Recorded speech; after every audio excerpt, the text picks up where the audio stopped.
Hello friends, Radhe Radhe. स्वागत है आपका मेरे यूट्यूब चैनल पे। तो आज मैं आपके साथ राजस्थान की प्रसिद्ध मीठे पेठे यानी कि ठोर बनाने की रेसिपी शेयर करने जा रही हूँ। इसे ठोर भी कहा जाता है यहाँ। और राजस्थान में ये हर मिठाई की दुकान के ऊपर आसानी से मिल जाते हैं और लोग इन्हें घरों में बनाते हैं। आप इन्हें कई दिनों तक स्टोर करके भी रख सकते हैं और इसे बनाने में भी ज़्यादा टाइम नहीं लगता है। तो यहाँ पे मैंने एक परात ले ली और परात के अंदर ले लिया आधा किलो जितना मैदा। तो ये पैकेट वाला मैदा है, आप खुला लें तो छान करके लें। पैकेट वाला मैदा साफ़ होता है तो मैंने ऐसे ही लिया। अब हम इसके अंदर डाल देंगे मोइन। मोइन के लिए मैंने इसके अंदर डाला है घी। तो यहाँ पे मैं कोई मेजरमेंट नहीं बताऊंगी क्योंकि घी या तेल आप किसी का भी मोइन इसके अंदर डाल सकते हैं। मैंने आधा घी और आधा तेल लिया है। आप खाली घी या काली तेल भी डाल सकते हैं और कोई मेजरमेंट नहीं है। जब आपका मोइन एकदम अच्छे से लग जाए और मुट्ठी सी बनने लगे ना, तो मतलब आपका जो मोइन है ना वो एकदम परफेक्ट है।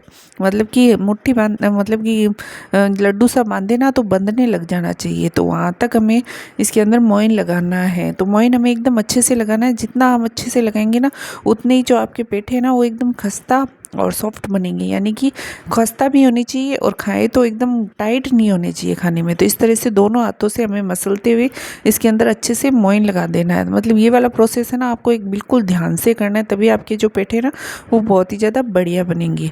तो इस तरह से मैंने दोनों हाथों से इसे मसलते हुए लगा दिया मोइन। और ये देखिए इस तरह से लड्डू बन रहा है ना दबाने से, तो इसका मतलब है कि आपका मोइन परफेक्ट है। तो यहाँ पे मैंने मोइन लगा दिया। अब हम इसका आटा लगाएंगे। तो आटा लगाने के लिए मैंने लिया है गुनगुना पानी। तो हमें ठंडे पानी से आटा नहीं लगाना है, गुनगुने पानी से लगाएंगे ना तो आटा एकदम बढ़िया लग कर के तैयार होगा और मतलब कि उसमें लम्स वगैरह नहीं रहेंगे। तो हमें थोड़ा थोड़ा पानी ऐड करना है, एक साथ पानी ऐड नहीं करना, नहीं तो क्या है कि आटा हमारा गीला हो जाएगा। तो हमें गीला आटा नहीं लगाना है और ना ही ज़्यादा सख्त आटा लगाना है, यानी कि सेमी सॉफ्ट आटा लगाना है। तो देखिए थोड़ा थोड़ा पानी डाल करके ही मैं आटा लगा रही हूँ। और देखिए आटा हमारा लग कर तैयार हो चुका है। देखिए इस तरह से बंध चुका है और आटा लग चुका है। तो अब हम इसकी लोइयाँ बनाएंगे।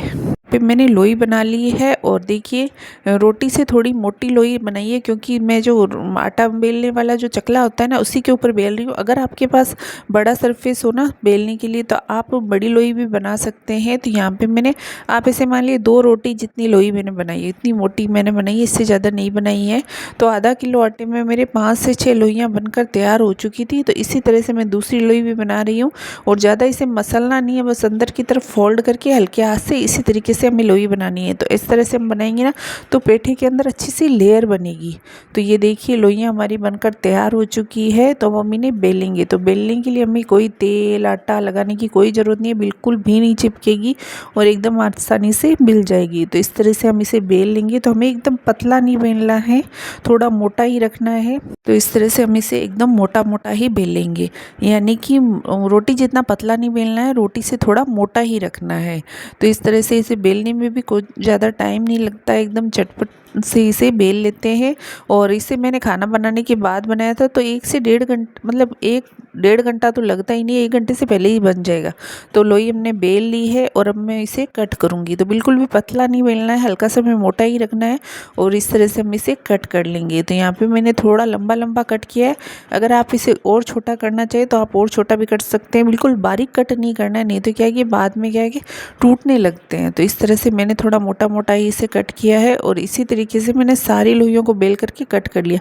और देखिए काफ़ी सारे मतलब कि पेठे बन चुके हैं। तो अब हम इन्हें फ्राई करेंगे। तो फ्राई करने के लिए मैंने ऑयल गैस के ऊपर चढ़ा दिया है और ऑयल हमें ज़्यादा गर्म नहीं करना है, मीडियम हॉट ऑयल में ही हम इसे तलेंगे, फ्राई करेंगे, नहीं तो क्या है कि ये जल जाएंगे।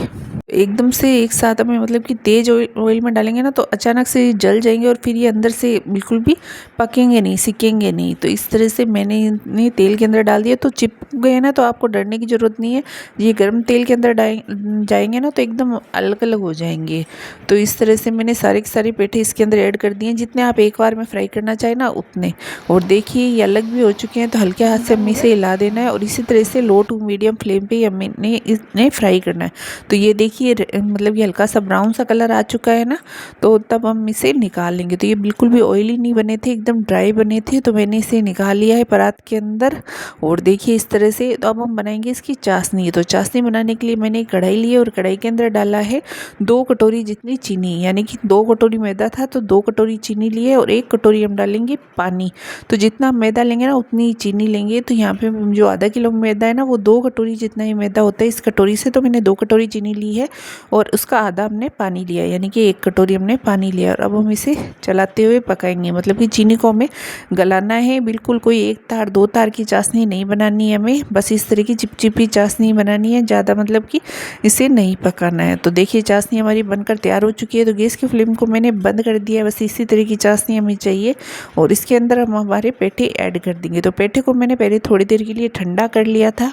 गरम गरम को हमने चाशनी के अंदर नहीं डालना है, ठंडा होने के बाद ही डालना है। तो यहाँ पे हमने चाशनी के अंदर सारे पेठों को ऐड कर दिया है और अब हम इन्हें मिक्स करेंगे।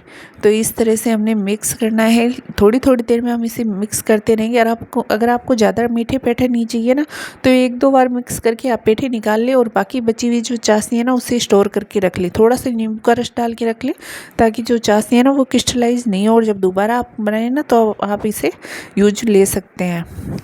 लेकिन राजस्थान में जो थोड़ा मीठा ज़्यादा ही खाया जाता है, तो मैंने पूरी की पूरी चाशनी को कोटिंग होने दिया और इस तरह से चीनी की कोटिंग हो जाएंगे। थोड़ी थोड़ी देर में आप इसे मिक्स करते रहें।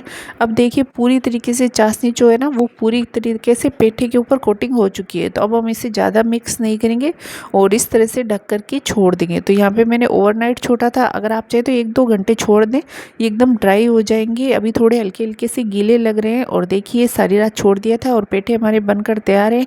एकदम परफेक्ट मीठे बनकर तैयार हुए थे। खाने में एकदम टेस्टी है, बनाने में ईजी है और कई दिनों तक आप इसे स्टोर करके रख सकते हैं, मेहमानों को भी दे सकते हैं और आप भी खा सकते हैं। तो वीडियो अगर अच्छा लगा है तो शेयर करना ना भूलें और मेरे चैनल को सब्सक्राइब करना तो बिल्कुल भी ना भूलें। Thank you.